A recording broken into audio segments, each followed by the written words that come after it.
Today I want to talk about something kind of specific to America. It's something you don't really see anywhere else in the world, except maybe a couple countries in Western Europe, where we're seeing a lot of moral decay and a lot of cost of living crisis really pressing down on people, the mental health crisis. Today I want to talk about a great American oddity, which is homelessness. Like I said, you don't see it anywhere else in the world, not to the same extent as you see it here. Now, there are poor people all over the world, yes. Of course there are. And there are people living in shanties, people living in very condensed urban environments who can't really afford to live. I remember my time in the Philippines, seeing some of the poverty in Cebu is really jarring if you've never seen anything like that. And you don't have to go very far. You can say you can go down to Mexico, or you can just go to one of our major American cities here. Like I said, the great American oddity of homelessness is a bizarre and unique feature of the American landscape at this point. And it's not something that's brand new. It's been around for a while. It hasn't gotten any better. It's only getting worse. Year over year, there's no rates of homelessness going down in America. They're only going up. And with the cost of housing and the cost of living going up, it's an inevitability that the rate of homelessness will continue to hit the American people hard. And honestly, it's a true tragedy to see that in such a rich country like America, that its people can fall and suffer to the degree that they do on the streets. But why is it just seem to be an American thing? When I look to my time in Europe, especially Greece and Turkey, I don't really remember seeing very many homeless people. Now, in Greece, you did see some, but I never really saw any in Turkey. In the Mediterranean in general, you don't really see too many homeless people that I can remember. Now, you do see refugees, you do see immigrants who showed up and they don't really have anywhere to go. But I think that that's a bit different. When you look at the homelessness in America, it just seems more apocalyptic. It seems much sadder because at least the refugees, at least the immigrants, they still have a sense of hope. They're moving into a direction, into a place where hopefully they can start a new life. But for our homeless people here, there is no hope. It's the people who go into homelessness. How often do they usually come out? And if they do come out, are they really the same? Now, I've met a few people in my life who were homeless and then made it back. And they'll be the first to tell you how lucky they are, because drugs and violence and just mental health issues run rampant in the homeless community. And when you look at places like Kensington and Philadelphia, it seems like a scene out of some post-apocalyptic movie. They don't look like people anymore. They look like the zombies from Days Gone, the video game, or like walkers from The Walking Dead. They don't look like people anymore. And the truth is, they aren't people anymore. There's a side of addiction that goes so deep that you lose who you are. And as someone who's battled with addiction in the past, I can tell you that I wouldn't have trusted the person that I was. And I understand how lucky I am to come out of that. But in general, no, it's just something so specific to America. And are there the resources to help these people? Yes, of course there are. Could this country, with the snap of a finger, put all the funding that they need to handle the homelessness issue? Of course they could. I only laugh because it's sad. It's sad and it's pathetic. And it's a failure of our government. It's a failure of our leadership. It's a failure of our communities. Because one of the things that I realized, marrying into a Turkish family, and thinking back in Turkey and not seeing any homeless people, I asked my wife, why they don't have homeless people there, because people in Turkey don't make that much money. And it has to be hard to fall through the cracks. And she said, well, people's families don't let them fall through the cracks.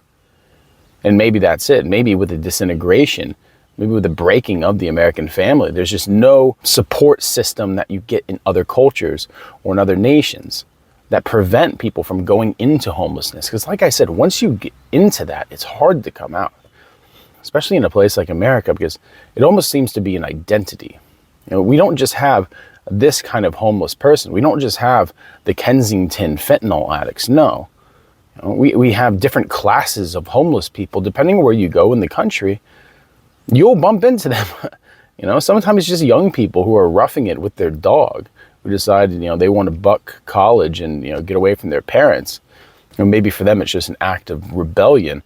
Well, other people, especially nowadays, with things getting more and more expensive, there's a lot of people out there who can't even afford to have an apartment anymore. And it's just the smarter move for them to either move into a van, move into their car.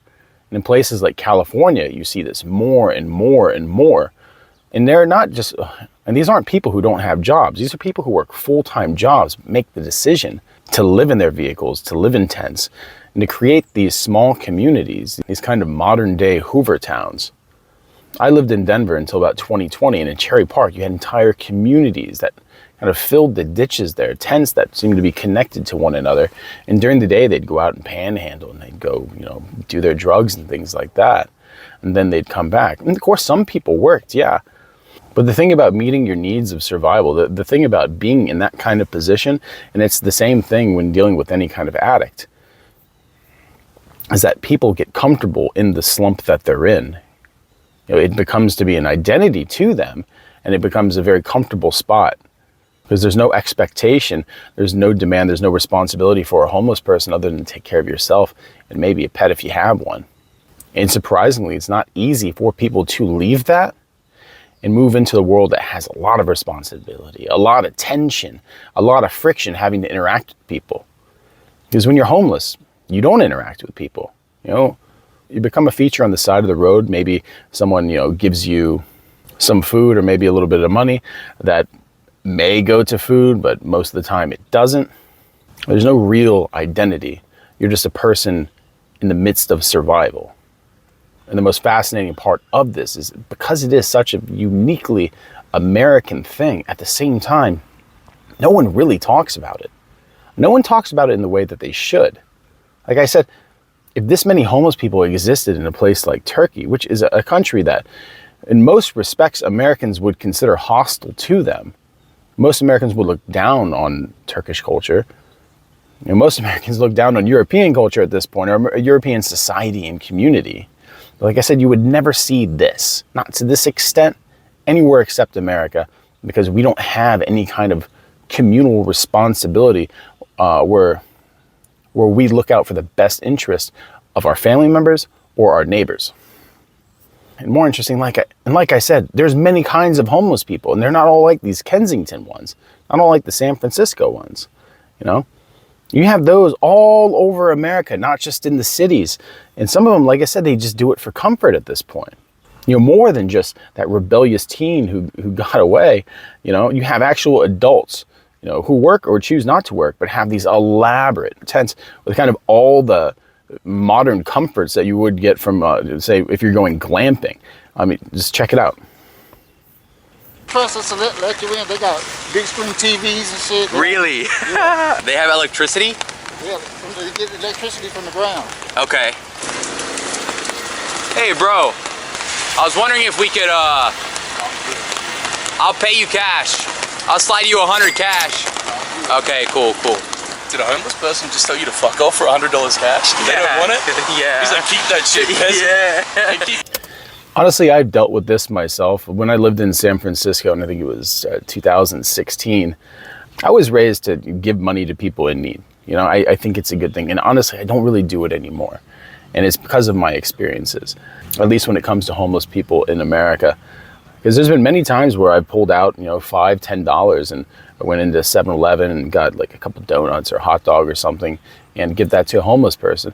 And they'll take the $5 and they'll take the food in one hand and they'll just throw it over their shoulder or drop it and then walk off because, that's what they want. They're looking to support their habit, not food. Food's easy to get in America if you're poor and if you're willing to just dumpster dive a little bit.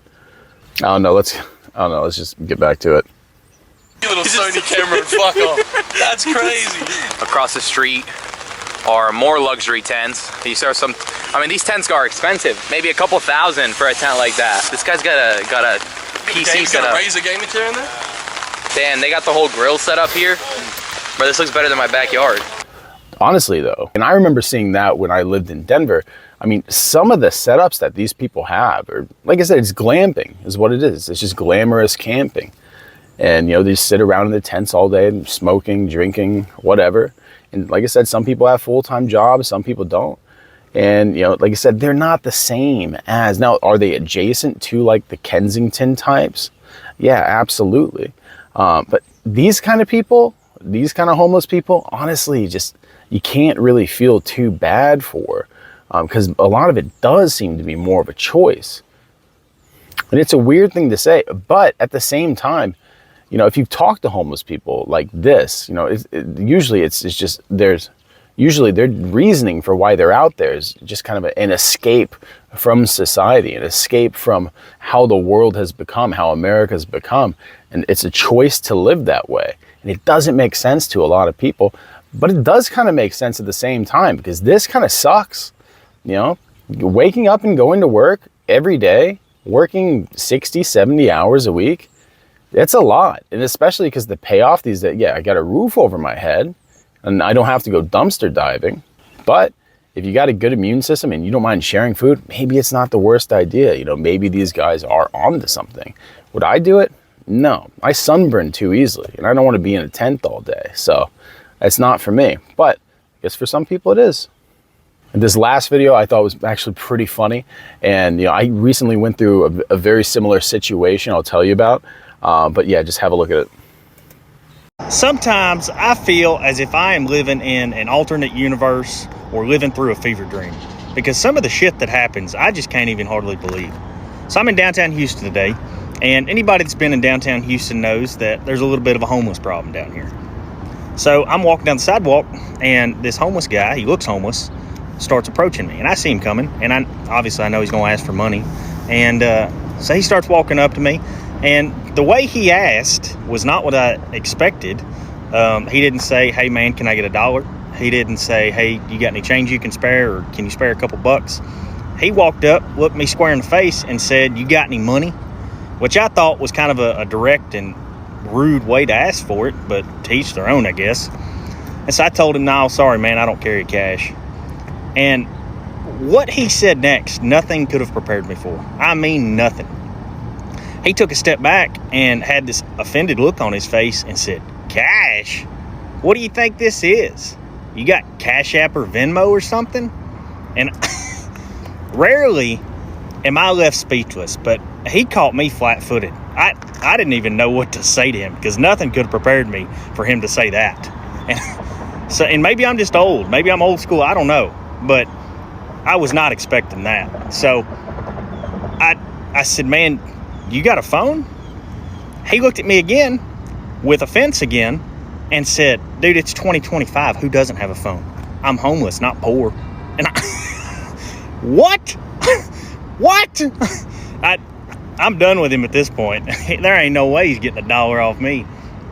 So I looked at him and I said, "No, man, I ain't got nothing I can spare."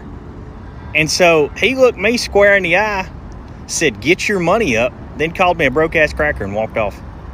Buddy, these bums down here built different. I have never had an experience like that in my life. Nothing could have prepared me for that interaction today. Is it just me? Or I don't know. Maybe I'm just old. I'm not even 30 years old. But I would not expect that from a bum. That is wild to me. Honestly, yeah, it cracked me up, and I didn't want to interrupt that because the guy's a solid storyteller. But no, I was at the bar last week. Rarely drink, but I was standing out front, and a homeless guy came up, and he asked for money. I was like, "I don't have any cash," which was a bit of a lie. It's just in general, when a homeless person comes up to you that late, and the guy smelled the booze, I'm not going to give him anything. And he said something very similar, which is like, "Sure you don't, broke ass." Like, are you kidding me? You know? And also, as the channel implies, I'm not a small guy, right? I'm like 6'4", 290 pounds. Used to be a really good athlete. So talking crap to like somebody my stature is, you know, it is a bit risky. But to be honest, like I never want to fight a homeless person. I hate germs, you know, and I don't carry Purell at the bar. So, but yeah, no. Homeless people are evolving, they're changing. And like I said, for some reason, it's something that's so unique to this country that coming back to it, it is jarring because you forget about it really. You forget about homelessness being everywhere. You know, when I lived in San Francisco, when I lived in Denver, you know, when I was stationed in Southern California, you know, anytime you went into the cities, you know, you would see homeless people everywhere. I mean, like I said, they're just a feature of the landscape at this point. You want to go to the beaches, you're going to see homeless people. You want to go, I don't know, to see the San Diego Zoo, you're going to see homeless people. Not in the zoo, but like, I mean, you'll see them around. You see them everywhere, right? Unless you're in like the middle of the country. Now, it's rare, that you see them in rural areas, but you do still see them. And it blows my mind because like here, right? I work in Cleveland. I don't live in Cleveland, but I work there. And when I leave my building to just kind of get some sun, which I don't really do anymore, you know, as soon as I walk out, and I'm not kidding, there's about 30, 40, 50 people just sitting around in the middle of the day, doing nothing, smoking pot, you know, just like looking threatening, looking dirty. It smells. I mean, as soon as you walk outside the doors, it just smells of urine, the entire place. And Cleveland is a small city, really. I mean, you can fit like 20 Clevelands in Istanbul, right? It's a small city. And it gets so freaking cold here in the winter. Like, I don't see, listen, if I was homeless, no way would I be somewhere in the north. Like, San Diego, LA, that makes sense, you know? Even Florida, to a degree. Maybe not Florida. But like, yeah, San Diego, LA, that makes sense. But a place like Cleveland, I mean, there's even homeless people up in like Wyoming, which is just makes no sense, because if your car breaks down when you're driving to freaking Walmart, which is 100 miles away, like, it's a chance you can die when it's the middle of winter. But yeah, it's something that's just in America. And like I said, there's poverty all over the world, but for some reason, specifically, our country allows it. And we don't shame it, and we don't even call them homeless anymore. We just call them unhoused persons, people who are experiencing times without a home. But I think that this language is disingenuous, because it's not someone who's experiencing that. Because the fact is, when you do go into that, you rarely come out. And if you do come out, you come out incredibly damaged. It shames me to say that other countries do it better than we do. But like I said about a country like Turkey, where the people's families don't allow people to slip through the cracks because they have familial responsibility. They hold people accountable. And instead of letting people just live their best lives, no, you shame them to a degree. You know, it's important to have social controls to keep people from making this kind of mistakes. Because when you just allow everyone to live their lives, live their best lives, at the same time, you deny the experience of other people's. You deny the wisdom that's been accumulated and held within that family, that you can help guide people as they grow up into life and they grow up into who they are. And you rob them of a lot of the fail-safes that just exist organically within solid family units. And it's a real shame that we don't have that in America anymore, because we can. And this is another reason why I will never raise my family here. When this kid's old enough to start speaking, we're out of here. No way. No way. If it's up to me, this is the last winter we have. Like, this isn't a country I enjoy anymore. I like the money, don't get me wrong. But as far as raising a kid, I just don't see it as a good place to raise kids anymore. There's only small pockets of America that are good for families, that are good for children. But at the same time, you have so many insane, crazy people who are just out there living their best life, and you can't even teach your kids what morality is anymore, because in our culture, morality is subjective. We are a culture of the gray, where everything is permissible. And to some people, that may sound great, that may even seem romantic. At the same point, people need a guiding line with which they can move through life before they get caught up in things that lead them into homelessness, that lead them into addiction. That's why it's so out of control in America. It's so much simpler than we make it. And it's sad, and it makes me angry, and it should make more people angry, instead of just throwing your hands up and saying, you know, well, what can we do? You know, don't just sit back and watch intervention on TV and be like, well, you know, there's nothing we can do about that. We're just gonna, I guess, the streets have them. No, other countries don't let that happen, you know, but for some reason in America we do, and it's gross. And I don't want my kid growing up seeing that, and I don't want him to be in that kind of culture of, I don't want him growing up in that kind of permissive culture that allows people to kind of fall into that state and then just say it's okay, because it's not okay. This country is really just going straight down the toilet.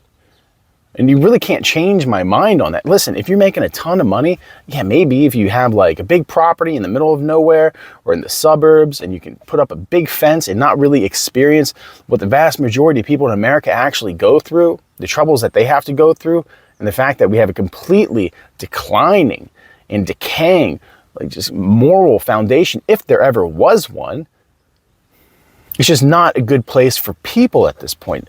America is a casino. America is Las Vegas. Our morality, the soul of America, is dog shit. It's overrated. You come here and make money and leave, I understand that. But for God's sakes, at this point, as proud as I am for serving in the military back then, there's no way in hell I'd go in now. No way. What are you fighting for? Or what are you willing to fight for? What are you willing to die for? Because this country at this point is just absolute trash bag. And it hurts to say because I love this country and I love my people. But at the same time, like, if we can't get it together, I mean, it's a shame. Because allowing this, allowing this circus to continue, every time I walk out of my building for work just to smoke a cigarette or something, I got to deal with 30 or 40 homeless people who have no choice, no chance, and no opportunity. How can things change? And that's the point. They're not supposed to change. All this stuff is normalized and we accept it. But I don't accept it, and neither should you. Well, check up on your friends, check up on your loved ones. If they're experiencing homelessness, do what you can. It may be inconvenient, it may hurt, right? It may be difficult to confront some of the failures that are on us or on other people that we care about, but we got to look out for each other, because that's all it is. And that's why you don't see this kind of homelessness in other places. But yeah, it's crazy. America's great new oddity, right? The new pastime, right, is homelessness. And it's gross. And thanks for stopping by. Like and subscribe. I hope you got a laugh. Hope you got a little sad, because I mean, that's all we're going for at this point. I mean, it's hard to watch, right? But anyway, you guys have a good one. Take care.